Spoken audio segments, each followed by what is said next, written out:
noches, bienvenidos al Detector, el programa semanal de Red Más y La Silla Vacía.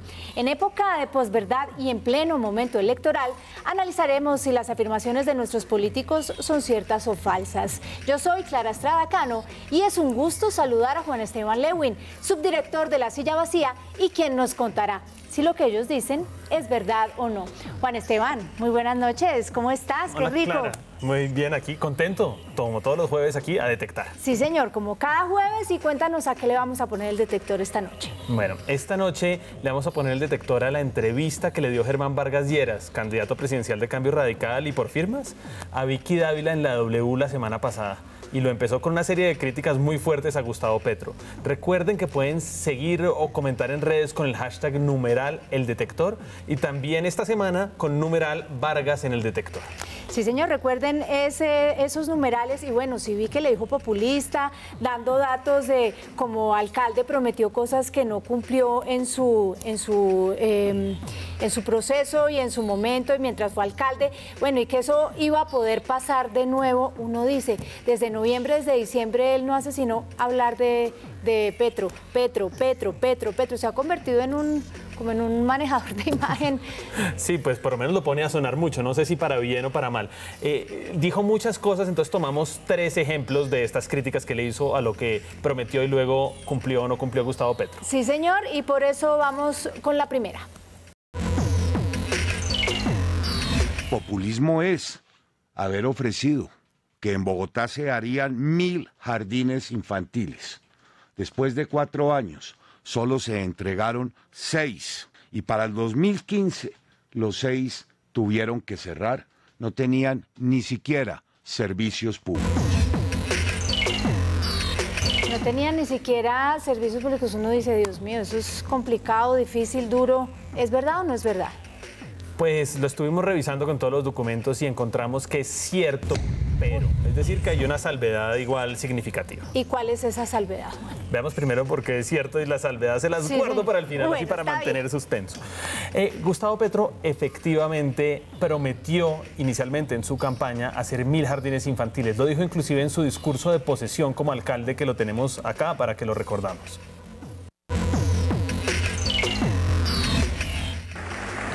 La atención integral de la niñez,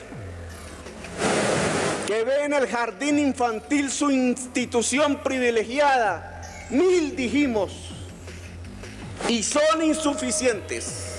1000 jardines infantiles, para lo cual convocamos a toda la ciudadanía bogotana en el proceso participativo que vamos a iniciar en estos 3 meses, a que escojan los lugares en sus barrios donde se ubicarán los 1000 jardines.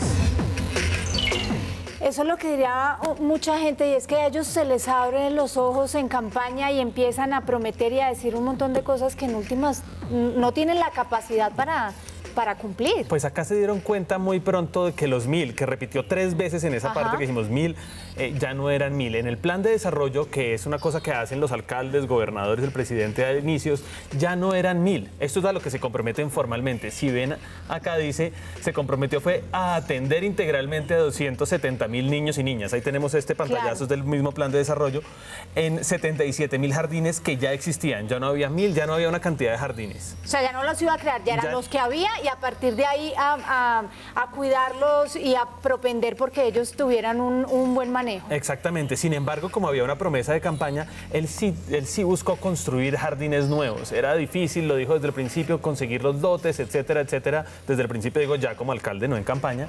Y al final, ¿qué hizo? Una de las cosas que hizo fue, aquí vemos uno de los ejemplos, lo que llaman jardines infantiles modulares. ¿Qué son? Eran básicamente contenedores puestos en unos lugares donde sí se podía atender a los niños, pero que tenían una vida útil muy corta, de más o menos 5 años.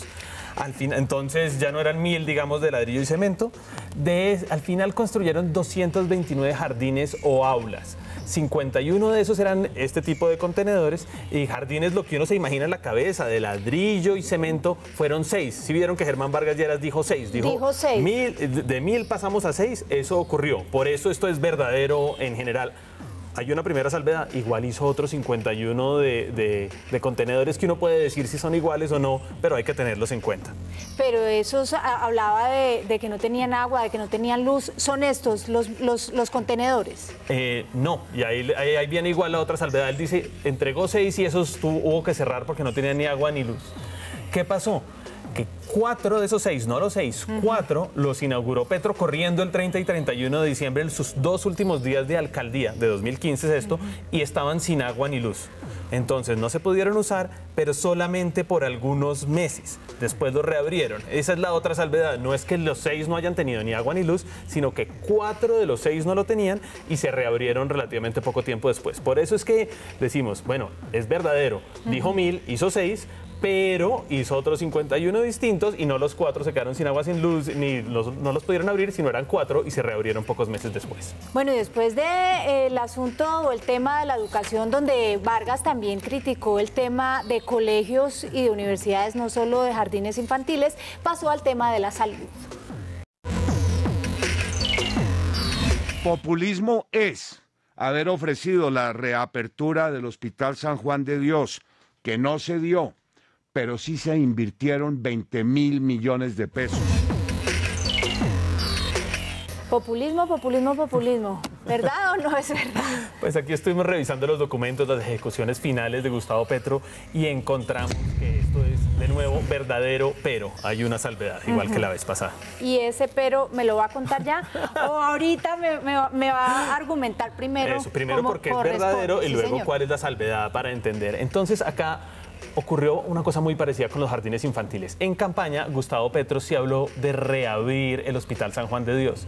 Aquí les traemos, por ejemplo, una entrevista que dio en varios medios, en este caso en Revista Dinero, donde dice claramente que lo va a reabrir. Aquí apenas está en campaña, les leo exactamente lo que dice. Es una entrevista un poco más larga, pero y habla de varias cosas. La red hospitalaria se fortalecerá, consolidaremos EPS Capital, de lo que también habló Vargas, pero miren, contaremos con la reapertura del Hospital San Juan de Dios. Realmente era la reapertura. Pero de nuevo, en el plan de desarrollo, cuando ya se aterrizan esas promesas y dicen todos los mandatarios de verdad que van a hacer, cambió. Aquí podemos ver qué dice en el plan de desarrollo sobre ese particular. Dice avanzar en la primera etapa de la puesta en operación del Centro Hospitalario San Juan de Dios. Claro, Juan, pero ahí es donde a mí no me cuadra y seguramente a los televidentes tampoco les cuadra, y es que uno vota son por esas promesas de campaña. Uno no va a ese plan luego de cuando ya se posesionan y se dan cuenta de que es viable o no. Yo creo que habría que tener un poquito más de seriedad a la hora de elegir cuáles son sus batallas y saber realmente qué es lo que van a poder ofrecer. Sí, pues digamos, ahí hay una discusión en la que el detector no se metería a decir si está bien o mal hecho o demás. Es cierto que entre la promesa de campaña y el plan de desarrollo, cuando todavía no se ha hecho mayor, pues digamos, no se ha ejecutado ese plan de desarrollo, ya había una diferencia. Entonces, por eso ya de entrada es verdadero. Pero no solo por eso es verdadero, sino que, ¿qué pasó al final? El distrito compró el hospital, las instalaciones como tales, pero no lo hizo por 20.000 millones, como dijo Germán Vargas Lleras, costó 157.000 millones de pesos. Aquí les tenemos una noticia de las muchas que salieron en ese momento. Como ven, fue por expropiación por vía administrativa, pero fue una compra, por eso hay una oferta. Se lo compró a una cosa que es la Fundación San Juan de Dios y luego eso terminó en un enredo jurídico porque resulta que la fundación tenía embargado ese lote por varias cosas. Era un enredo. A pesar de eso, le invirtió más de 9.000 millones de pesos, aparte de los 157.000, y al final, esto es el 30 o 31 de diciembre, vean lo que dijo Gustavo Petro en Twitter, que para él es un medio de comunicación importantísimo. Después de 17 años de cierre y abandono, así entrega Bogotá Humana el San Juan de Dios. Listo, uno ve esas fotos y dice listo para operar. Ya está, sí. Ya está listo para operar. Pues resulta que, según la administración de Enrique Peñalosa y su secretario de Salud, Luis Gonzalo Morales, no estaba listo. Entonces terminó no reabierto con unas salas más o menos listas. Por eso lo que dice Germán Vargas Lleras es verdad en general. Dijo que lo iba a reabrir y no lo reabrió. Pero no fue por los 20.000 millones que dijo él, sino por un dinero mayor para el lote, que igual ahora sí es del distrito, y unas inversiones menores ya para dentro del hospital. Así es, y por último, Vargas Lleras criticó en Petro los temas, bueno, que tenían que ver con su resorte, porque hablaba de cemento y hablaba de construcción, pero esto sí era como mucho más concreto porque tenía que ver con las viviendas de interés social. Populismo es haberle dicho a los bogotanos que se iban a construir 70.000 unidades de viviendas de interés social. Tan solo se concluyeron 2.934. Uno oye de nuevo estas cifras, Juan, y se asusta. ¿Esto qué fue? ¿Verdadero o qué? Pues volvimos a hacer el mismo ejercicio, revisamos todo y el detector dice que es exagerado. ¿Por qué es exagerado? Porque sí dice algo que es verdad, que prometió mucho y cumplió poco, pero no tanto, no en la dimensión en la que lo pone Germán Vargas. ¿Por qué? El plan de desarrollo, una vez más, dice que sí va a ser 70.000 viviendas. Aquí lo pueden ver ustedes en pantalla. Las viviendas humanas. Sí, él le llamaba viviendas humanas porque Bogotá humana y demás. 70.000 viviendas de interés prioritario subsidiadas que le llamaba Bogotá viviendas humanas. 70.000. Sí. La promesa es cierta, es la que dice Germán Vargas. Pero ¿qué pasó al final? Aquí les traemos una gráfica con lo que ocurrió con las viviendas al final del gobierno Petro. La torta completa son las 70.000 que prometió. Sí. Había entregadas no 2.000 y tantas que dijo Germán Vargas, 2.934, sino 12.484.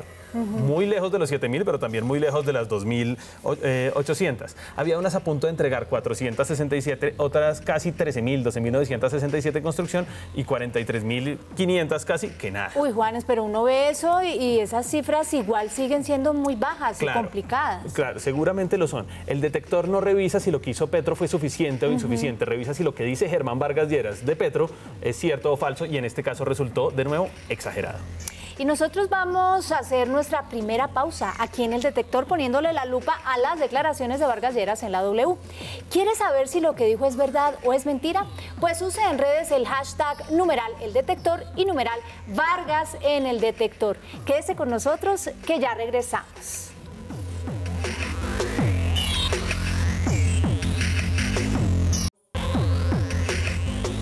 Regresamos al detector donde le pusimos la lupa a la entrevista de Germán Vargas Lleras en la W y él defendió su legado como vicepresidente. Las 4G, buena parte de ellas son 100% financiadas por el sector privado. Juan, ¿esta es qué? ¿Verdadera o no?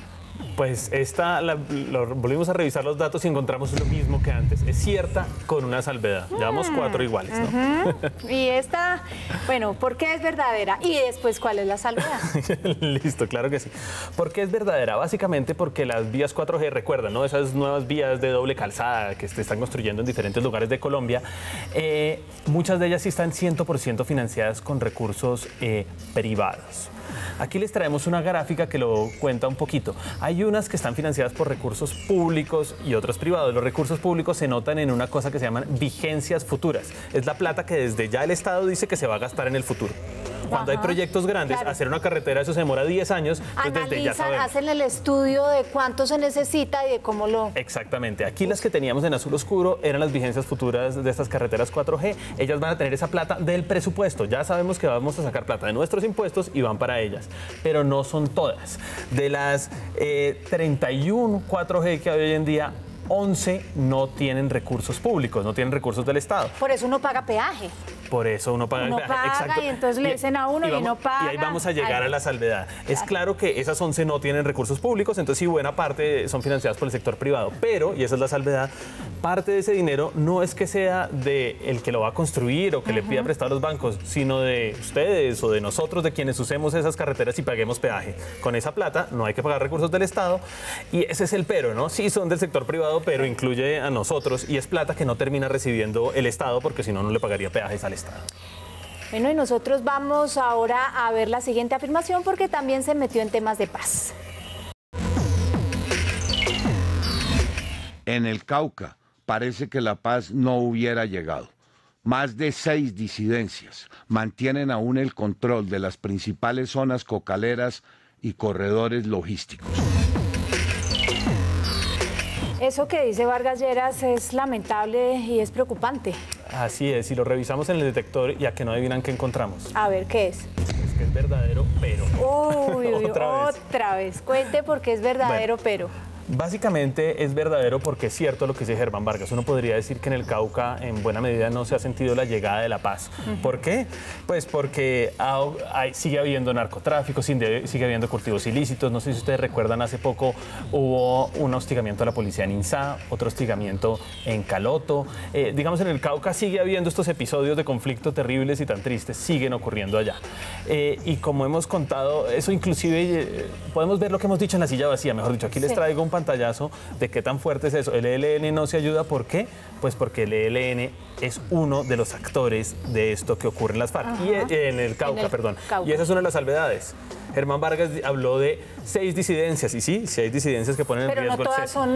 Pero no solo hay disidencias, también está el ELN, están los llamados pelusos que vienen del Catatumbo, del norte de Santander. Entonces, lo que él dice al final es verdadero, no ha llegado la paz y hay unas disidencias. La cantidad no es muy clara cuál es, 3, 4, pero él solo habla de disidencias y no es así. Hay narcotraficantes puros, está el Clan del Golfo, los llamados pelusos, el ELN, una cantidad de actores tristemente. Por eso es que es verdadero, pero con una salvedad. Y el proceso de negociación precisamente con el ELN va a ser un tema importante en la agenda del próximo presidente de la República, y es por esto que Germán Vargas Lleras también lo tocó en esta entrevista. Veamos la afirmación. A este país nunca le han contado en qué consiste esa agenda de negociación, sobre qué temas se está discutiendo. Juan Esteban, eso no es verdadero. Pues esta vez pusimos el detector como siempre, íbamos a encontrar un verdadero, pero no, encontramos un falso. Esta es una mentira de Germán Vargas. Cuente por qué es que es una mentira. Germán Vargas dice que no conocemos la agenda de negociación con el ELN. Desde marzo de 2016, cuando el gobierno y el ELN revelaron que habían tenido unas conversaciones secretas, unos diálogos exploratorios, y se iba a iniciar la negociación, revelaron la agenda. Miren aquí lo que se decía en ese entonces, que ya es bastante claro lo que se decía. Esto es semana de ese momento. Estos son los 6 puntos de la agenda cuando se dieron inicio a los diálogos formales. Es más, la agenda está publicada. Aquí les traemos un inicio. Miren, este es el acuerdo entre los dos. La agenda, ahí está, participación política, firmada por todos lados, por delegados de todos. Y aquí les traemos solo la fecha para que vean, claro, ahí dice... 16, lo firmaron todos. 30 de marzo del 2016. El 30 de marzo del 2016 lo firmaron y ya conocíamos la agenda. Es más, parte de las críticas que se le han hecho a este proceso de negociación están en la agenda porque es muy gaseosa, muy difusa, muy distinta a la que se hizo con las FARC. Aquí les traemos también a pantalla uno de los ejemplos de las múltiples críticas que se han hecho a partir de la agenda. Esto es Eduardo Álvarez en Razón Pública. Dice que esa hoja de ruta es muy poco específica, ahí están los 6 puntos. Entonces, esto que dice Germán Vargas de que no conocemos cuál es la agenda de negociación, más allá de que la agenda de negociación pueda ser muy criticable, como lo ha sido por muchos expertos, es falso. Sí, señor. Bueno, y nosotros, la mayoría de nosotros estamos cansados de tragar entero, de que los políticos manejen este país a su antojo. Y es por esto que nace el detector, para poder analizar a conciencia si lo que nos dicen es cierto o no. Y así poder sacar nuestras propias conclusiones que nos lleven a pensar en un mejor país en esta época de posverdad. Recuerde escribirnos con el hashtag #el-detector y #Vargas en el detector. Ya regresamos, vamos a hacer un nuevo pequeño corte a comerciales.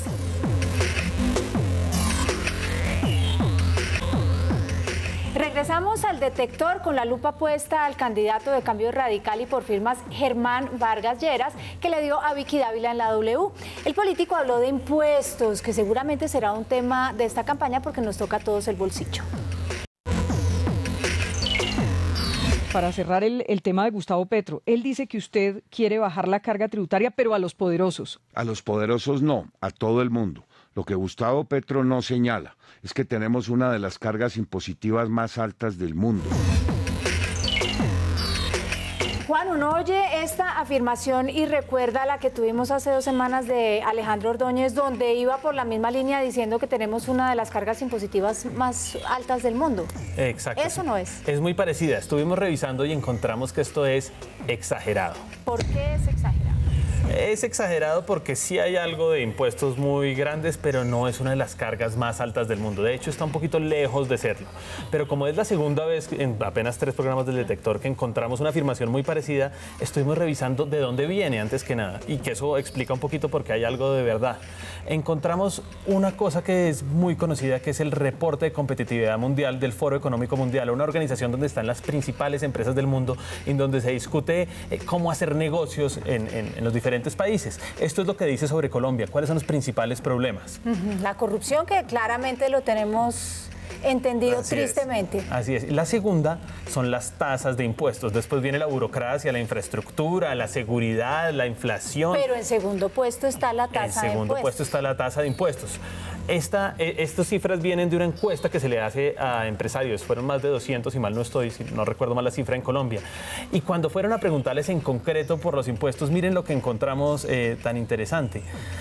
De 137 países donde se le pregunta esto a los empresarios, Colombia tiene el puesto 135 en impuestos. Estamos, como diríamos, en la cola del burro, atrás, atrás, atrás. Así es. Y en el efecto de los impuestos sobre los incentivos para invertir, recuerden que esto se le pregunta a los empresarios, en 131. Dicen esos empresarios que casi el 70% de sus utilidades se va en pagar impuestos. Entonces, de ahí es donde viene ese... Pero bueno, algo de verdad sí tienen, porque claro, esas cifras son desalentadoras. Sin duda alguna. Y además, cuando uno lo compara a nivel internacional, pues uno encuentra que son altos, quizás no tanto. Esto que van a ver ahora es una gráfica del Banco Interamericano de Desarrollo. Estos son todos los países de América que están en el Banco Interamericano de Desarrollo. Ahí Colombia está un poquito pequeño, pero se ve resaltado en amarillo. Es ese verde que está resaltado en amarillo de arriba a abajo.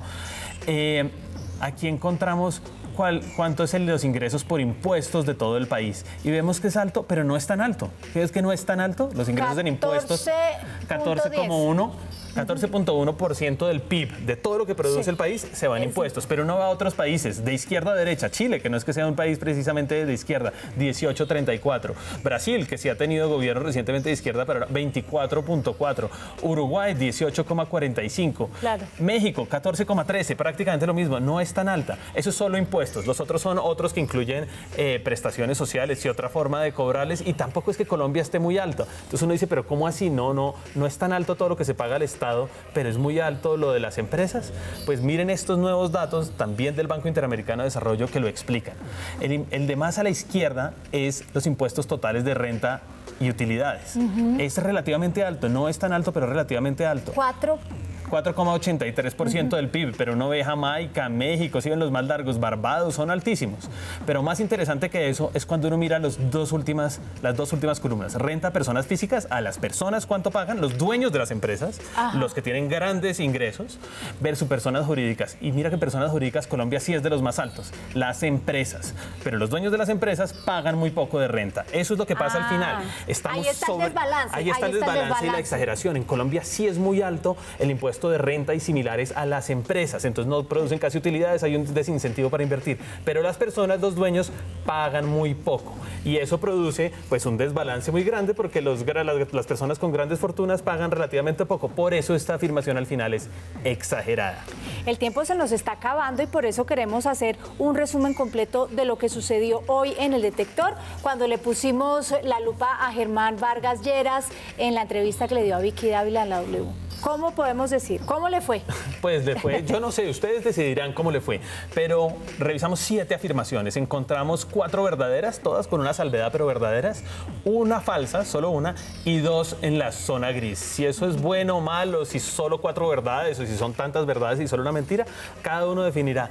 Solo para cerrar es algo muy llamativo. La semana pasada le pusimos el detector a Iván Duque. Sí, eran 7 afirmaciones y tuvo 4 verdaderas, 2 falsas y una en zona gris. Similar. Muy similar, sí. Muy parecido. Iremos viendo estas semanas que vienen si es que así es como nos hablan los políticos. Sí, señor, el tiempo definitivamente ya se acabó. Lo espero aquí, la cita el próximo jueves a las 10 de la noche, aquí en una nueva emisión del Detector, para que usted se entere de primera mano si lo que dicen nuestros políticos es verdad o es mentira y con los argumentos necesarios tome la decisión correcta. Muy buenas noches, muchas gracias y feliz noche.